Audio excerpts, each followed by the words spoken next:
در داخل ماشین دخترای تاجیک دیدم مایکه کدی در کوچاکش دیدم فقط بالای چیزو یک بندک بستگی از خلاف مایکه دختری مسلمان است.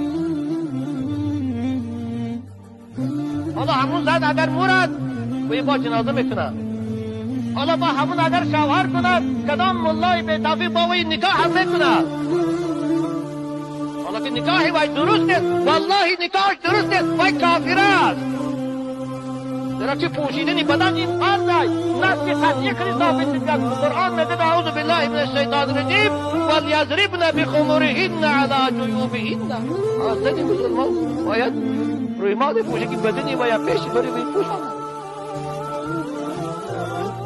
کجای باید مسلمان است؟ کدام جوان مردی همین خیل خانم ها دخترها رو گرفته باشد در همون حالت نکاح کرده باشد؟ من از این منبر رسول اکرم با تمام مسئولیت میگم باید